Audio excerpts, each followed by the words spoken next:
I walked into the restaurant with a flutter in my chest, the kind that comes when you know every eye might turn your way, but you hope they'll see someone worth noticing.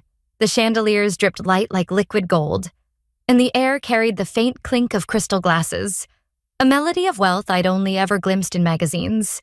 It was my mother's birthday, and Aurora, 28 and still chasing a seat at the family table, had saved for weeks to afford the black dress clinging to my frame.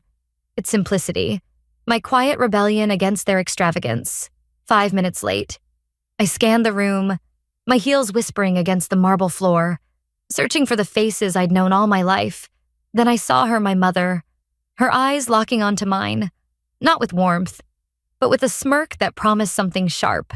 That moment, I didn't know it yet, would unravel everything I'd ever believed about belonging. The restaurant was a cathedral of indulgence, its tables draped in white linen, each centerpiece a cascade of roses glowing under candlelight. Waiters glided like ghosts, their trays heavy with plates that cost more than my monthly rent. My family sat at the grandest table, a circle of velvet-lined chairs facing a spread of gold-trimmed menus and sparkling wine flutes. Nathan, my older brother, lounged in a tailored suit, his jaw sharp as ever, while Ivy, my younger sister, shimmered in a designer dress that caught the light like a prism.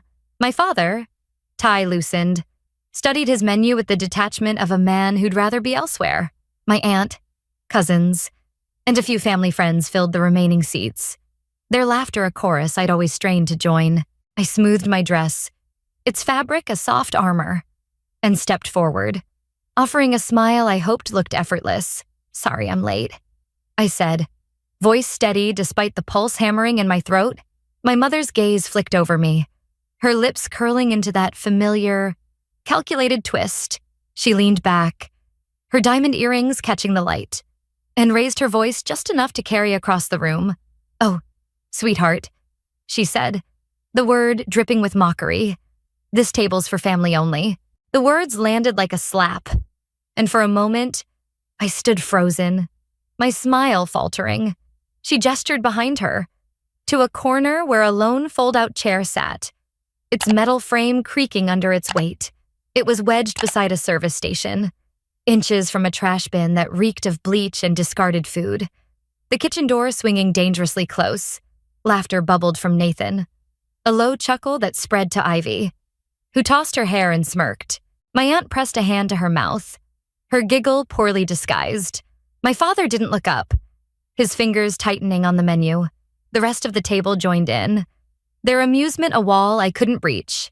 I blinked, waiting for someone to break the spell, to say it was a joke, that, of course, I belonged with them, but the silence stretched, heavy and unyielding, and my face burned as if I'd been caught stealing. My heart pounded, each beat a reminder of every time I'd been pushed aside.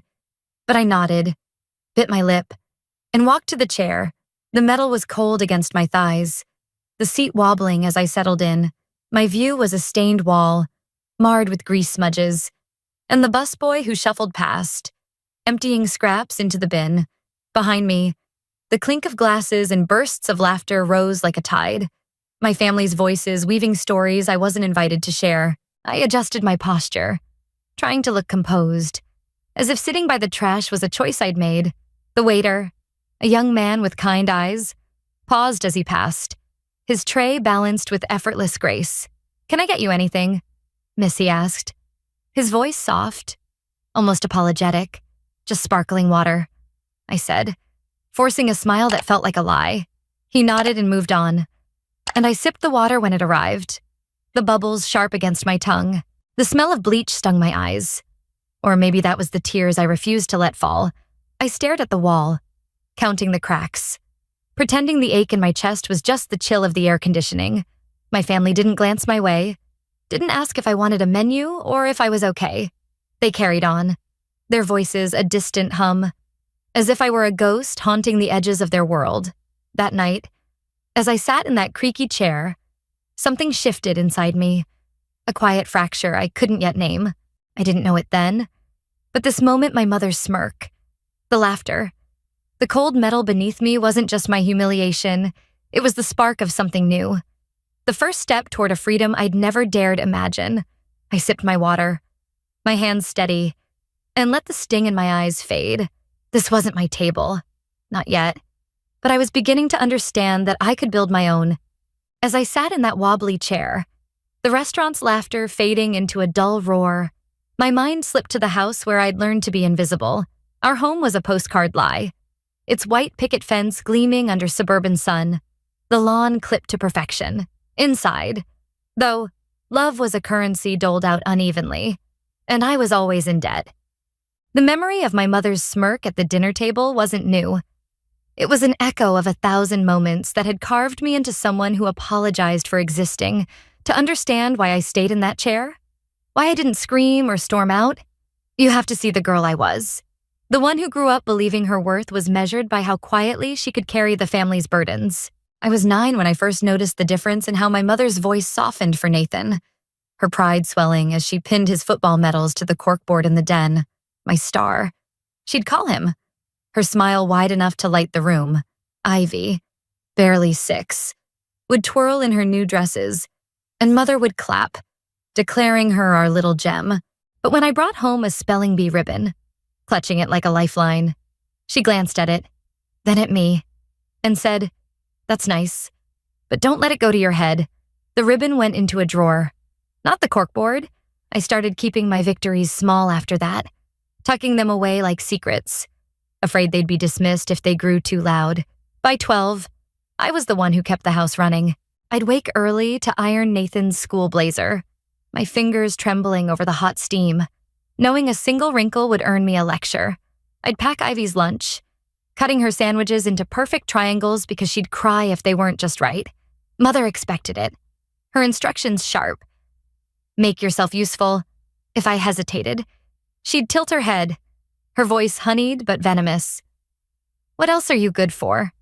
I'd nod, swallow the lump in my throat, and keep moving. My father, when he wasn't buried in his accounting ledgers, would pat my shoulder absently, as if I were a piece of furniture he'd forgotten to dust. His silence was louder than her words. One spring, I saved my allowance for weeks to buy Mother a porcelain music box for Mother's Day. Its tiny ballerina spinning to a tinny waltz. I wrapped it in tissue paper, my heart racing as I handed it to her. She opened it, turned it over once, and set it on the counter with a sigh. "Cute," she said, already distracted by Ivy's gift, a glittery card that made her eyes mist over. "Oh, my darling." She'd cooed, hugging Ivy tight. The music box sat untouched, gathering dust until it vanished into a closet. I stopped giving gifts after that, but I didn't stop trying to be enough. I'd stay up late helping Nathan with his essays, my pencil scratching out corrections while he played video games. I'd braid Ivy's hair for school, my fingers aching, because Mother said it was my job to keep her presentable. School was my refuge. But even there, I carried the weight of home. I'd sit in the library, poring over books, chasing grades that might make them notice me. Once, I earned a spot in a regional math competition. My name printed in the school newsletter, I left it on the kitchen table, hoping someone would see. Father skimmed it, muttered, "Good job," and folded it under a stack of bills. Mother didn't mention it. Nathan won a trophy that same week, and the house buzzed with celebration. A cake ordered just for him. I ate a slice in the kitchen, alone, the frosting too sweet against the bitterness in my chest. By 16, I got a job at a diner, scrubbing tables to buy my clothes, thinking maybe if I looked less like the helper, they'd see me differently. I'd come home smelling of grease, my sneakers worn thin, and Mother would wrinkle her nose. "Why can't you be more like Ivy?" she'd ask, gesturing to my sister's poised elegance. I'd smile, nod, and retreat to my room, where I'd trace the cracks in the ceiling, dreaming of a life where I wasn't an afterthought. Those nights, I'd whisper to myself that I was more than their errands, more than the shadow they cast. But the whispers were fragile, easily drowned by the next demand, the next dismissal, sitting by that trash bin in the restaurant, the weight of those years pressed against my ribs. Every chore, every ignored achievement, every cutting word had built a cage I hadn't known how to escape. My mother's voice, calling me sweetheart with that cruel edge, was the same one that had told me to be useful. to stay small. My father's silence, Nathan's laughter, Ivy's smirk, they were the bars of that cage, forged long before this night. Yet, as I clutched my glass of sparkling water, my fingers steady despite the storm inside, I felt a crack in that cage. The girl who'd ironed blazers and braided hair was still there, but she was starting to see a door, not yet open, but there, waiting for me to find the courage to turn the handle.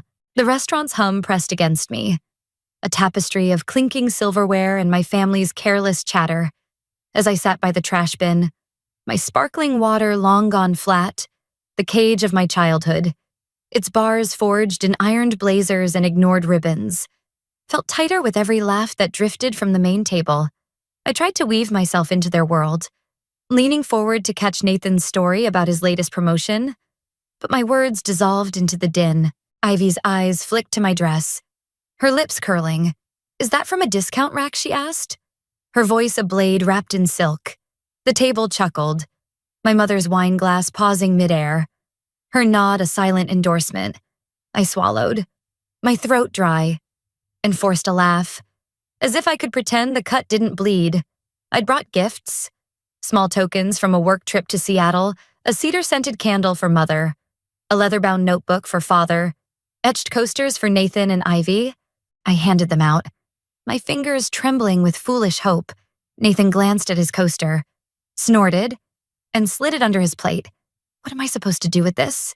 he muttered. Ivy left hers unopened, her manicured nails tapping her phone. Father set the notebook aside, mumbling about misplacing his old one. Mother sniffed the candle, her brow arching, trying too hard. "As always," she said, her voice loud enough to draw eyes from nearby tables. I nodded, my smile a brittle mask, and retreated to my chair. The kitchen doors swing a metronome to my sinking heart. The meal wore on, plates of lobster and truffle risotto piling up, wine bottles emptied like fallen soldiers. I hadn't ordered food, my appetite lost to the ache in my chest. But I listened, hoping for an opening. I asked Ivy about her new art gallery job, my voice bright with effort. "It's fine," she said, her eyes on her phone. No question returned. Nathan boasted about his corner office, and I offered, "That's amazing." But he talked over me. As if I were air, Mother recounted their Napa Valley trip, her laughter sharp, and I stayed silent, my napkin twisted in my lap. The exclusion wasn't new, but tonight, it felt final. A verdict I'd been dodging my whole life. Dessert plates were cleared, the table strewn with crumbs and empty glasses. When the waiter approached, his polished smile unwavering, he placed a sleek leather folder before Mother, the bill inside. She didn't hesitate, her manicured nail pointing at me like a dart. "She's paying," she said, her tone light but laced with venom. "Didn't you say your little business is doing well?" The tables turned, eyes pinning me like a specimen. Nathan leaned back, smirking. "Yeah, big shot entrepreneur." "Right." My pulse spiked. The $4, $600 total flashing in my mind, a sum for meals I hadn't eaten, wine I hadn't sipped. Father adjusted his glasses, avoiding my gaze. Ivy scrolled her phone. Indifferent. I took a breath, then another, the cage's bars trembling. The girl who'd braided hair and scrubbed tables screamed to comply, to prove I was enough. But another voice, newer, steadier, whispered something else. I looked at the waiter, my smile calm, almost serene.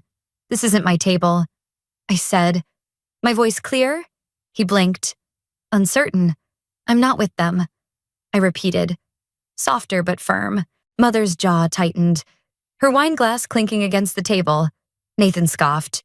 "Dramatic much," I stood, smoothing my dress. "The fabric no longer armor, but a choice. They'll split it," I told the waiter, nodding toward the silent table. Their family. After all, my heels clicked against the marble, each step a pulse of freedom. I didn't look back, the chandelier's glow fading behind me. The waiter caught me at the hostess stand, a separate bill for my water in hand. "I figured," he said, his kindness a balm. I paid, tipping enough to make his eyes widen, and stepped into the night. The crisp air kissed my skin, And for the first time, I didn't feel small. I'd walked away, not from a table, but from a story that had never been mine. The cage was still there, but its door was open, and I was already stepping through. The night I left the restaurant, the city's lights blurred through my car window, each one a tiny promise that I could write a new story. I drove to my cramped apartment, its walls peeling like old skin, and sat on the edge of my bed, the echo of my heels still ringing in my ears. I'd walked out of that dinner, but the real departure had begun years earlier. When I left home with nothing but a duffel bag and a stubborn spark I refused to let die, the cage of my childhood, with its sharp words and silent neglect, hadn't followed me, but its shadow lingered, daring me to prove I was more than the girl they'd ignored. That journey through hunger, exhaustion, and quiet triumphs became the foundation of everything I'd become. I was 18 when I slipped out of that suburban house. The white picket fence, a mocking backdrop. No one noticed. Mother was at a charity luncheon, father at his desk, Nathan and Ivy lost in their worlds. I took a bus to the city. My savings barely enough for a month's rent. My first apartment was a single room above a laundromat. The hum of dryers my lullaby. I worked mornings at a gas station, pumping fuel in the biting dawn, and evenings at a diner, my apron stained with coffee and regret. Paychecks vanished into rent and ramen, but I hoarded every spare dollar for a dream I barely dared to name college, a place where I could build something of my own. Nights were for studying, my eyes burning under a flickering lamp as I pored over library books. I applied for scholarships, my essays raw with truths I'd never spoken aloud. When the acceptance letter came, a community college with a partial grant, I cried for the first time since leaving home. Not from sadness, but from a flicker of possibility. I took out loans, worked double shifts, and enrolled. My days were a blur of classes and grease-stained uniforms. Sleep was a luxury. 3 hours snatched between textbooks and dawn. I missed birthdays, holidays, and the laughter of friends I didn't have time to make. But every quiz I aced, every professor's nod, felt like a brick in a wall I was building around myself. A fortress no one could dismiss.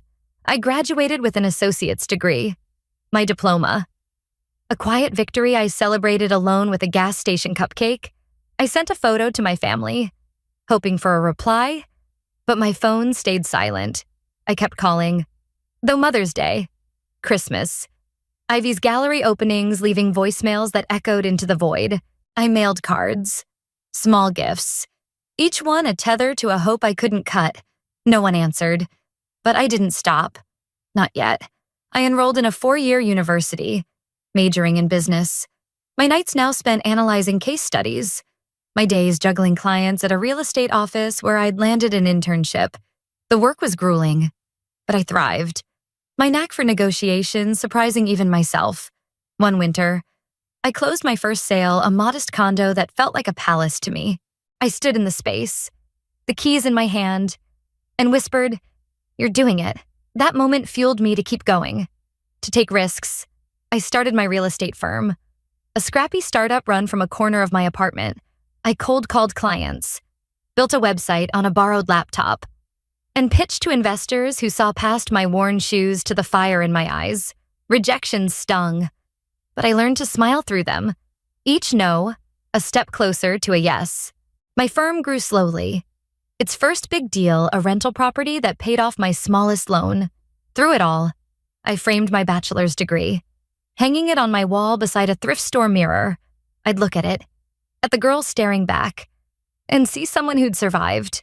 I still sent cards home, saled, but the silence didn't hurt as much. The cage's shadow was fading, replaced by a life I'd carved from nothing. I wasn't running from my past anymore. I was building a future. One deal, one degree, one determined step at a time. And when I walked out of that restaurant, I carried that future with me. A spark, now a flame, ready to light the way forward. The flame I'd carried from the restaurant burned brighter a week later, its warmth steadying my hands as I sat in a glass-walled conference room. The city skyline a mosaic of ambition behind me. The table before me held no candles, only contracts, their pages crisp with the weight of a 7-figure acquisition deal for my real estate firm.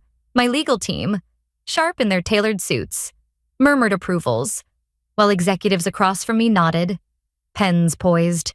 I'd built this from late-night pitches and worn-out sneakers.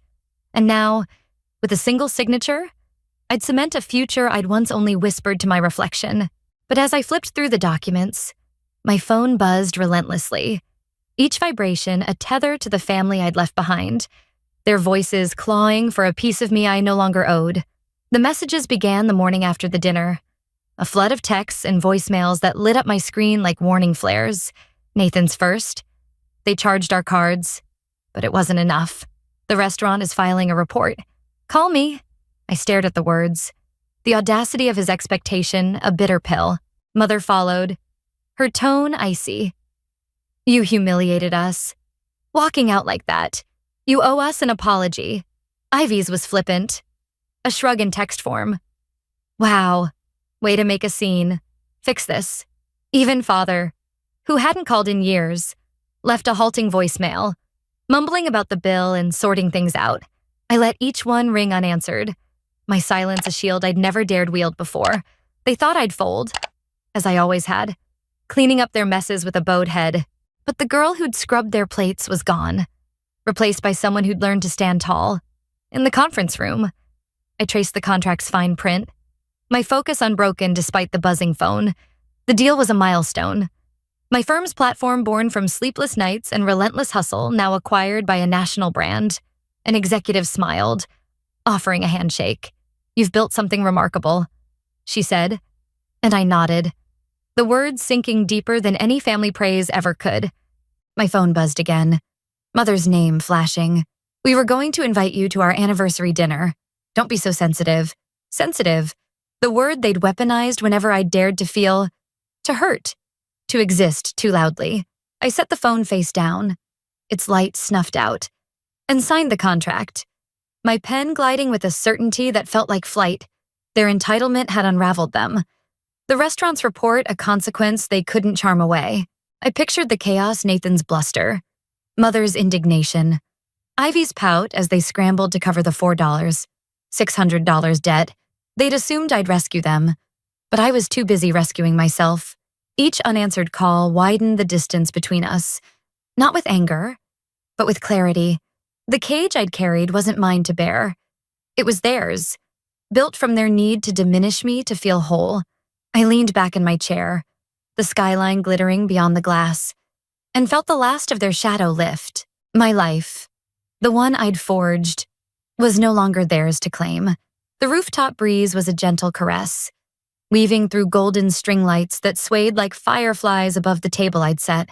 White linen shimmered under fresh peonies, and the city's skyline stretched bold and boundless, a canvas for the life I'd claimed. 20 chairs, each filled with someone who'd seen me when I was invisible, formed a circle of warmth that needed no crystal or gold to shine.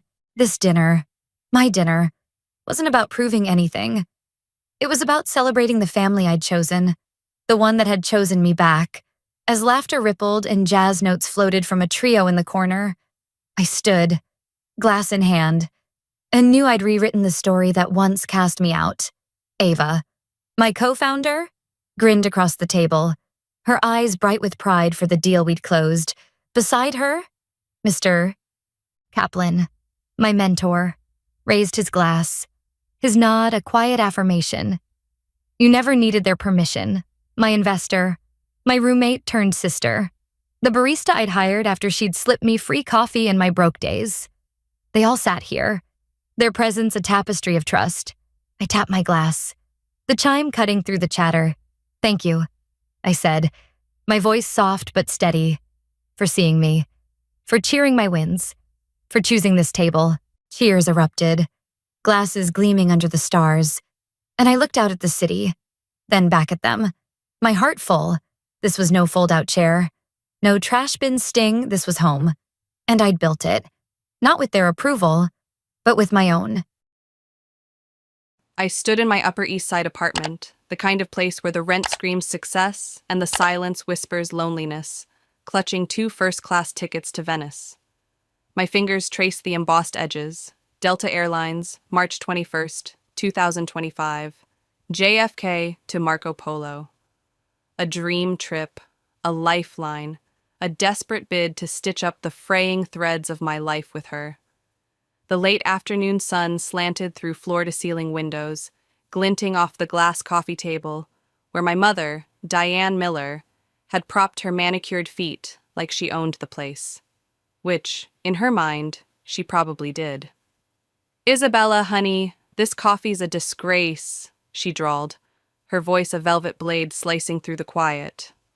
She waved her mug, my mug, like it was evidence in a crime scene. "You'd think with that big shot marketing job you could spring for something that doesn't taste like gas station sludge." I bit the inside of my cheek, hard enough to taste copper, and tipped the generic brew down the sink. The dark swirl mocked me as it vanished. "It's just coffee, Mom," I said, keeping my tone light, like I didn't notice her Gucci bag, courtesy of my last bonus, slumped on the counter. At 58, Diane still dressed like a starlet auditioning for a role she'd never land, all blonde highlights and sharp edges. Me, Isabella Roberts, 34, successful executive, still scrambling to please the woman who'd never once said thanks. I turned, tickets trembling in my grip. "Mom, I've got something for you." Her head tilted, curiosity flickering in those ice blue eyes. I held them up. Venice, first class, the words gleaming like a promise. "Happy early birthday."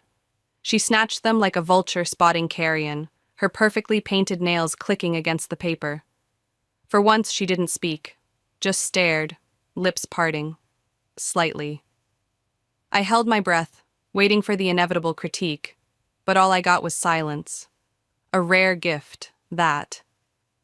"You always said Venice was your dream," I added, softer now, clinging to the hope that this might finally mean something. "Remember?" Her gaze flicked to me, then back to the tickets. "First class," she murmured almost to herself. I nodded, heart thudding. Maybe this time I'd gotten it right. I crossed back to the living room, the tickets now tucked into my blazer pocket, a secret weapon against the war of wills I'd fought with Diane since I could talk. She sat perched on my cream sofa, spine rigid, like it might bite her if she relaxed. At 58, she'd mastered the art of looking fragile while wielding guilt like a sledgehammer. I took a deep breath, forcing brightness into my voice. "It's 2 weeks in Venice, Mom. Staying at the Belmont Hotel Cipriani. Everything's arranged." She set her untouched coffee mug on the table, another silent jab, and wrinkled her nose. "If it's more of that swill, I'll pass." Her tone was dry, but her eyes stayed on me, calculating. "Actually, it's better." I pulled the tickets out again, holding them like a shield. "We can go together, you and me." Her fingers twitched, then snatched them again, inspecting them like a jeweler with a loupe. "This must have cost a fortune," she said, voice unreadable. "I've been saving," I lied, glossing over the overtime, the skipped vacations. "Thought it'd be nice for us to spend time together." 20 years of her playing the martyr card, 2 jobs after Dad left, she'd remind me, forgetting the alimony checks that fueled her shopping sprees, hadn't dulled my stupid hope for a fresh start. She set the tickets down, careful, like they might explode. "When do we leave?" "Next week, I've cleared it with work." Her head snapped up, eyes narrowing. "Next week?" She stood abruptly, all 5'7" of her looming like a storm cloud. "That's too soon. I need time to prepare, to shop. You can't expect me to just drop everything." "Mom, please." The familiar knot twisted in my stomach, the one that bloomed whenever she sniffed out flaws in my efforts. "I checked your schedule with Karen at the salon. You're free, nothing that can't move." Her glare could have melted steel. "You went behind my back." Not a question, an accusation. I swallowed. I wanted it to be a surprise. My phone buzzed. Emily, probably, but I ignored it. Diane's lips pursed, then softened as I reached into my purse and pulled out a Fifth Avenue gift card. "For new luggage, clothes, so you don't look like a tourist." Her eyes lit up, the first real smile I'd seen all day breaking through. She took it, running a finger along its edge. You really covered it all, didn't you? Before I could answer, she pulled me into a quick, stiff hug. Praise and guilt, wrapped in Chanel number 5. You're a good daughter, Isabella. Sometimes I forget that. The words hit like a sucker punch, leaving me reeling as she grabbed her bag. Classic Diane. I shut the door behind her, the click echoing in the empty apartment like a gunshot. My hands shook as I picked up Diane's untouched coffee cup, the bitter scent curling into the air. She'd left it there, a monument to her disdain, and I dumped it down the drain, watching the dark liquid swirl away. 1 week until Venice. 1 week until I'd know if this was a bridge rebuilt or a match struck to burn it all down. My phone buzzed again on the counter. Emily Carter, my best friend since college. The one who'd seen me through every Diane-shaped disaster. I opened her text. Did you tell her yet? How'd she take it? I leaned against the counter, typing back. She said yes. Meeting tomorrow for lunch. Her reply was instant. Absolutely need to discuss contingency plans. I smiled despite myself. Emily, 34 like me, had warned me this might blow up in my face. Diane's a wild card, she'd said last week over wine, her brown eyes serious. You sure about this? I'd insisted on trying. Everyone deserves a second chance, right? Or a 20th. But now, staring at the tickets on the table, doubt gnawed at me like a stray dog. Diane's old mantra floated up, unbidden. Trust is earned, not given. She'd drilled it into me as a kid, usually before disappearing with my piggy bank for emergencies. I'd spent my life proving I could earn it. Top grades, corner office, perfect daughter. While she spent hers proving she never would. Hope for the best, prepare for the worst. Classic me. I set the phone down, the tickets catching the last of the sunlight. Venice shimmered in my mind. Canals, gondolas, a chance to rewrite us, or a front row seat to her next betrayal. Either way, I'd find out soon enough. The hum of JFK's Terminal 4 buzzed in my ears as I paced near Gate 23, the Venice tickets burning a hole in my carry-on. March 21st, 2025, 6:45 p.m. Departure time loomed like a guillotine. Diane was 20 minutes late, her phone dumping me straight to voicemail with each call. Come on, Mom, I muttered, dodging a family hauling overstuffed suitcases. My smartwatch ticked relentlessly, the boarding line shrinking. I'd checked her in online, picturing her breezing through security with that smug grin. But the gate was a ghost town of her absence. Final boarding call for Flight 789 to Venice, crackled over the PA. My chest tightened, panic clawing up my throat. I dialed again voicemail. A gate agent, all starched uniform and pitying eyes, caught my arm. Ma'am, we need to close the doors. I scanned the crowd one last time, willing her platinum blonde head to appear. Nothing. Please, just 5 more minutes, I begged, voice cracking. My mother, she shook her head. We can't delay the flight. Swallowing hard, I handed over my boarding pass, legs leaden as I trudged down the jet bridge. The first-class cabin gleamed, plush seats, champagne flutes, but it was half empty, and 2A Diane's seat stared back unoccupied. I sank into 1A, hands shaking as I fumbled my phone. No texts, no calls, just the hum of engines spooling up. She wouldn't ditch me. She couldn't. But the knot in my gut whispered otherwise, a bitter echo of every time she'd let me down. I tapped Emily's name, the call connecting as the plane taxied.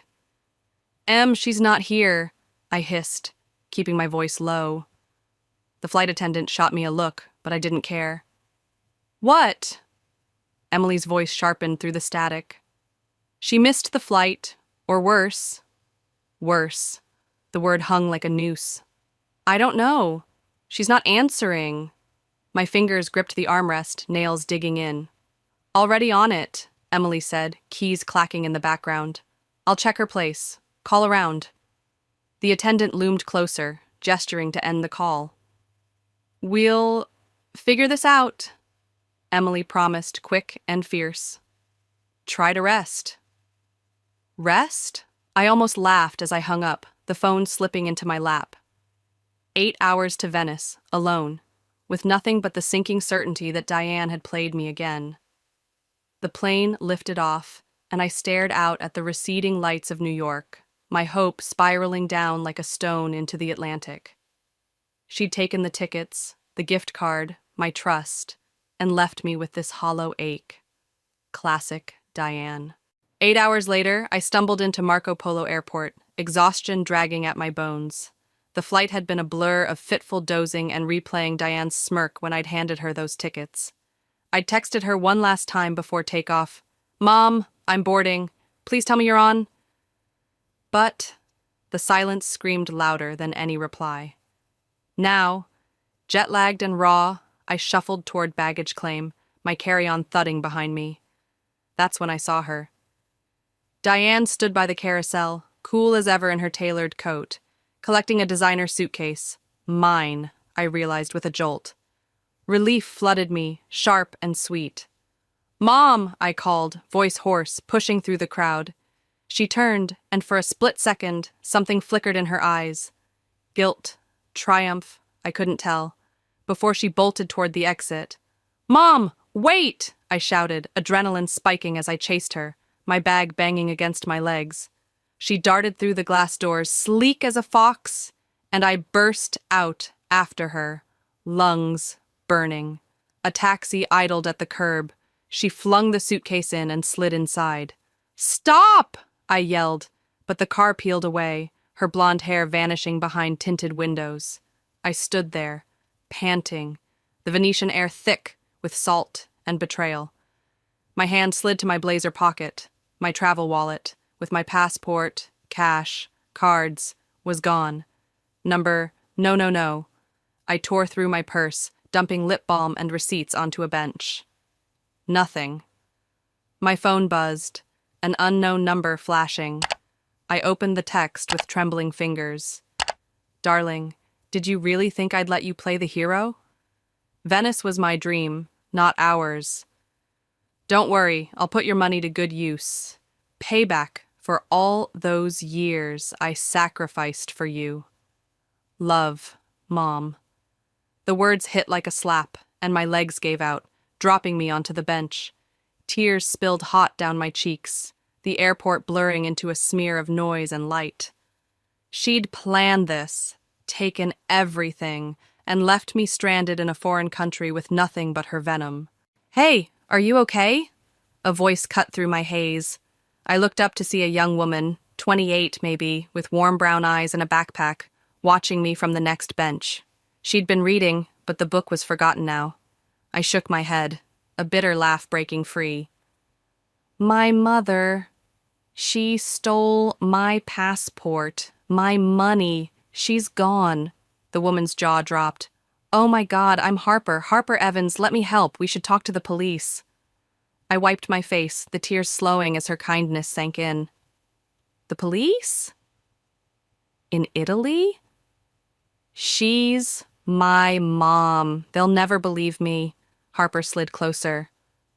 "I'm staying at the Bellman too. Let me get you there at least. We'll figure it out."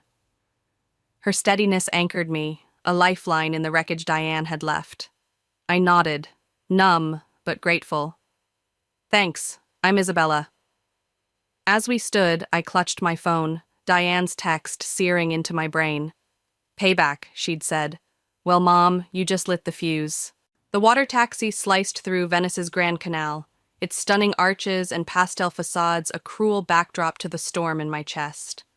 Harper sat beside me, her charger plugged into my dying phone, a small mercy as I dialed Emily again. "Bella, she's not at her house," Emily said, voice taut over speaker. "Desk clerk says she's been moving stuff out for weeks." My blood ran cold. Weeks. This wasn't impulse. It was a heist. "She took everything," I said, gripping the rail as the taxi rocked. "Passport, cards, cash. Checked into the Bellman an hour ago using my reservation." Harper whistled low. She's bold. Emily's typing filled the pause. She just tried your card at Gucci 10 minutes ago, the one we left active. A small, grim smile tugged at my lips. Perfect. The taxi docked at the Bellman's private pier, and James Sullivan, the manager, 40, tall, impeccably suited, greeted us. Miss Roberts, we've been expecting you. His tone was smooth, but his eyes held a glint of conspiracy. Your mother's quite comfortable in the presidential suite. I raised an eyebrow. I booked the garden view. He smirked thinly. She insisted on an upgrade, attempted to charge it to your card. We declined, but let her stay, temporarily. Thought you'd want the surprise. In his office, Emily's face popped up on a video call, her laptop glow casting shadows. Time to review the plan. Everything in place? James nodded. Security's ready. I pulled up my fraud folder on my phone, showing Harper the scans. Diane's college fund theft, the jewelry she'd borrowed and sold, credit cards in my name. She has a history, I said, voice hardening like steel. Harper's eyes widened. That's awful. Why not press charges? Because she's my mother, I snapped, then softened. And because I kept believing she'd change. Emily cut in fierce. She won't. The higher she climbs, I finished, the harder she'll crash. James handed me a room key. Executive suite, 1 floor below her. Her keys are disabled. She'll need the desk to get back in. I checked my watch. She'll head to dinner soon. Loves a fancy crowd. Oro's booked, James said, but there's 1 table open, center stage. Emily grinned. Let her dig deeper. Let her think she's untouchable. I nodded, a cold resolve settling in. Diane thought she'd won, but she just handed me the match. Time to burn her game to the ground. The grand ballroom of the Bellman Hotel. Cipriani glittered like a jewel box, candlelight bouncing off crystal chandeliers as Venice's elite sipped champagne to the hum of string musicians. I stood at the entrance, the sleek black dress Emily had overnighted hugging my frame, watching Diane hold court at the center table. She'd commandeered my stolen Oscar de la Renta gown, midnight blue, shimmering like her lies, and 2 older couples hung on her every word. And then I told my daughter, she said, gesturing with her wine glass. Darling, you work too hard. Let me handle the travel. Her voice dripped honey, but I knew the venom beneath.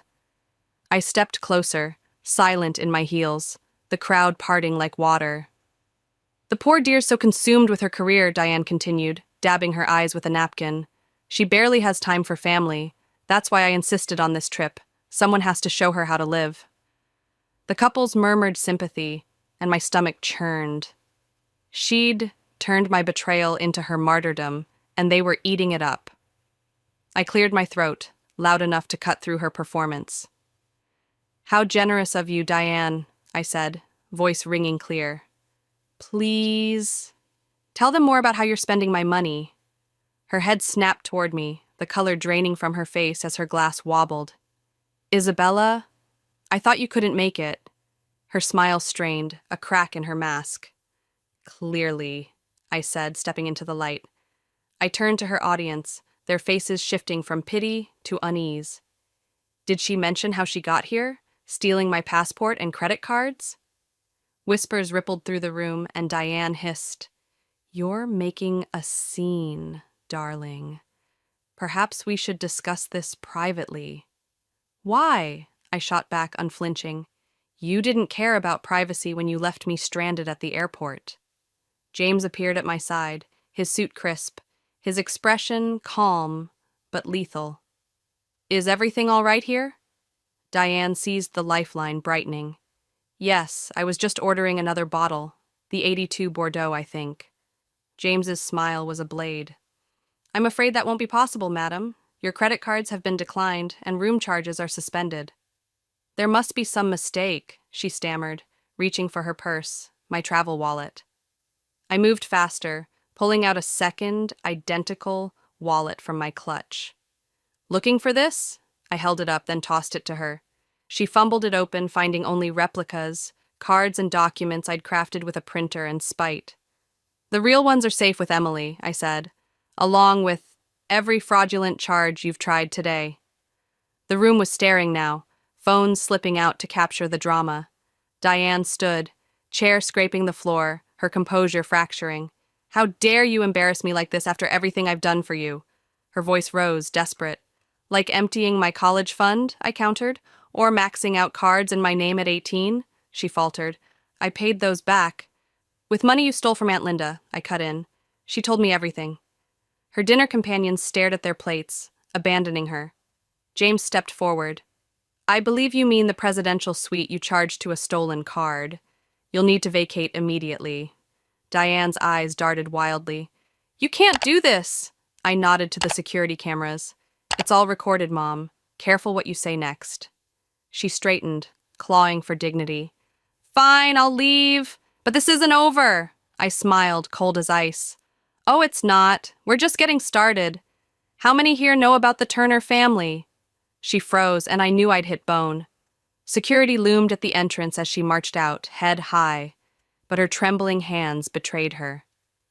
James murmured, her belongings are moved to a suitable hotel across town.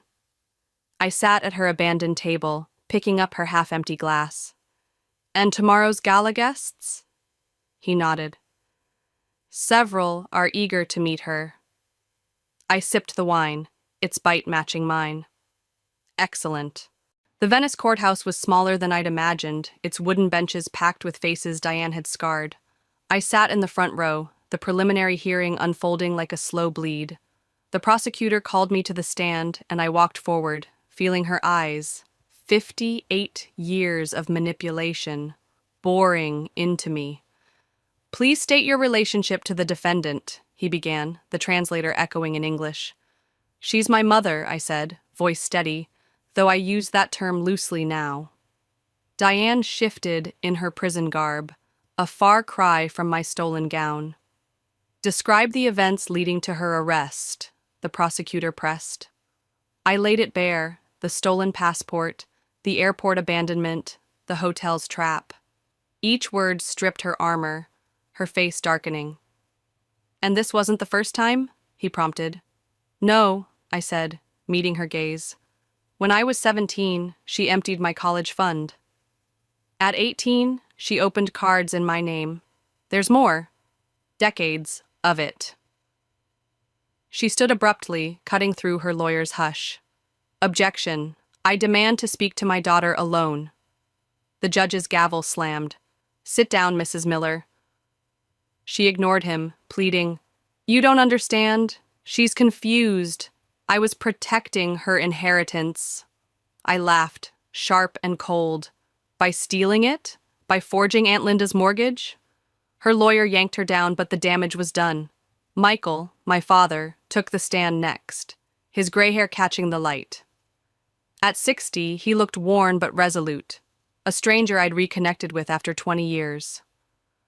Richard, please, think of our family, Diane tried, voice breaking. He squared his shoulders. That's why I'm here. He detailed her embezzlement from his company, how she'd framed him, let me believe he'd abandoned us. Diane's composure shattered. Michael was weak. He'd have lost everything if I hadn't taken control. Remove the defendant, the judge ordered, security closing in. She lunged toward me, guards holding her back. You ungrateful! You're nothing without me! Her mascara ran, a mess of rage and ruin. I made you strong, Isabella. I stood unflinching. You taught me revenge, Mom. How to serve it cold. They dragged her out, her stolen dress dragging on the floor, her final shot. This isn't over, ringing hollow. Emily squeezed my hand as I stepped down, Harper shooing reporters away. You did great, Emily whispered. Wait till she hears tomorrow's witnesses. Harper grinned. How many? 23 so far, Michael said, joining us, his hug warm and overdue. I'm sorry I didn't fight harder, he murmured. I wiped a tear. You're here now. That's enough. The prosecutor approached with new papers, More victims, more fraud, 6 countries deep. Diane's world was ash, and I'd lit the match. The verdict landed like thunder. 20 years, no parole for 15, counts of fraud and theft spanning continents. I stood on my hotel balcony that evening, the sunset painting Venice's canals gold. Harper beside me with 2 coffees. Diane's letter had arrived hours ago, slipped under my door by James. I'd almost tossed it, but curiosity won. "My dearest Isabella," it began, "by the time you read this, I'll be sentenced. I won't ask forgiveness. I don't deserve it. But you proved me wrong. I thought love was weakness. You made it strength. You turned my victims into warriors. You're everything I couldn't be. I'm not sorry, but I'm proud of you, even if you were my downfall. Goodbye, my darling. Make a better life. Love, Mom." I handed it to Harper, who read silently. "Do you believe her?" she asked, passing it back.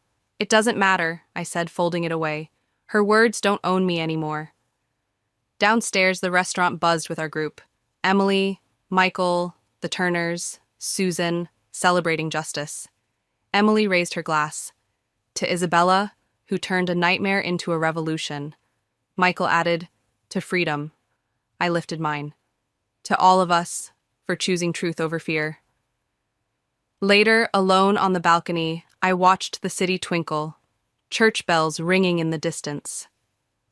"What's next?" Harper had asked earlier. "Emily and I are starting a fraud victim network," I'd told her. "Dad's setting up a legal fund." Pain into purpose. Diane's lessons, flipped against her. My phone buzzed with messages from victims worldwide, stories of renewal mirroring mine. I deleted a final news alert. Her face in prison garb, small now, powerless. "The best revenge?" Harper had mused. "Living well," I'd said, the night air warm and sweet with possibility. Diane had made me, cunning, careful, relentless, but I'd unmade her with something she'd never grasped. Love. Not as weakness, but as steel. That was my victory, worth more than all her stolen fortunes.